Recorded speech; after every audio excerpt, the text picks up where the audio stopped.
هل ممكن موقف حصل لك وانت صغير لسه مأثر عليك لحد النهاردة من غير ما تكون واخد بالك؟ احنا غالبا بنفتكر ان صدمات الطفولة لازم تكون حاجة كبيرة جدا، حادثة، وفاة، أو موقف كارثي واضح. بس الحقيقة إن الصدمة ساعات بتبدأ من تفاصيل صغيرة جدا، كلمة اتقالت في وقت حساس، تجاهل اتكرر كتير، خوف محدش خده بجد، أو احتياج بسيط للحنان اتقابل بالرفض. طفل اتقال له أنت فاشل، فكبر وهو حاسس إنه مش كفاية.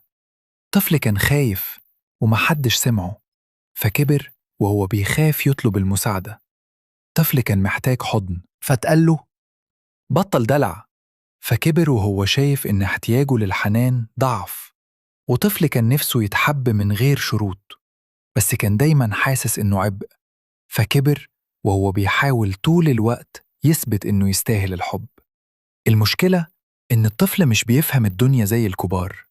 هو ما بيعرفش يقول الشخص ده كان مضغوط، أو الكلام ده مش عني، أو الموقف ده مش معناه إني وحش. الطفل بيترجم اللي بيحصل له بطريقة بسيطة جدا.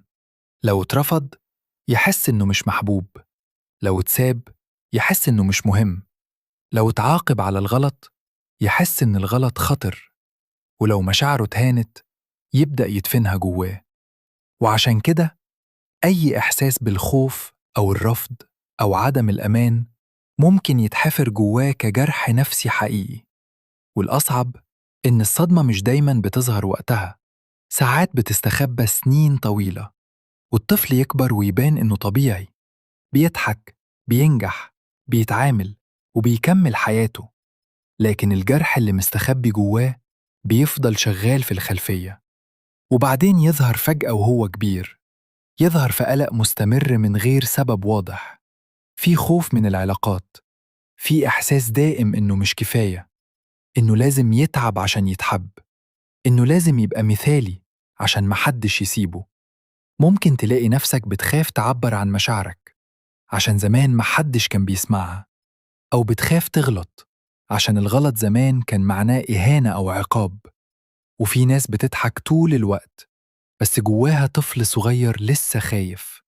وفي ناس بتبعد عن الكل مش عشان قوية، لكن عشان اتعودت إن القرب بيوجع.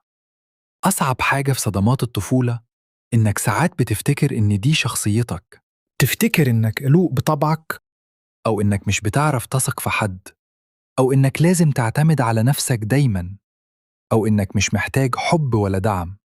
بس الحقيقة إن جزء كبير من اللي إنت فاكره شخصية ممكن يكون مجرد وسيلة نجاة قديمة. عقلك كان بيحاول يحميك، فبنى جدران وخوف ودفاعات نفسية ومسافات بينك وبين الناس. والحاجات دي يمكن كانت بتنقذك زمان، بس ممكن تكون بتوجعك دلوقتي. عشان كده فهمك لطفولتك مش ضعف ومش شماعة، ومش معناه إنك تلوم أهلك على كل حاجة. فهمك لطفولتك هو بداية إنك تفهم نفسك، تفهم ليه بتحس اللي بتحسه، وليه بتخاف من حاجات معينة، وليه بتتصرف أوقات بطريقة أنت نفسك مش فاهمها. وأول لحظة وعي حقيقية هي اللحظة اللي تبص فيها لجواك وتقول ده مش أنا، دي حاجة اتعلمتها عشان أعرف أعيش. ومن اللحظة دي رحلة التغيير بتبدأ فعلا. ما تنساش تشترك في القناة وتفعل زر الجرس عشان يوصلك كل جديد عن علم النفس.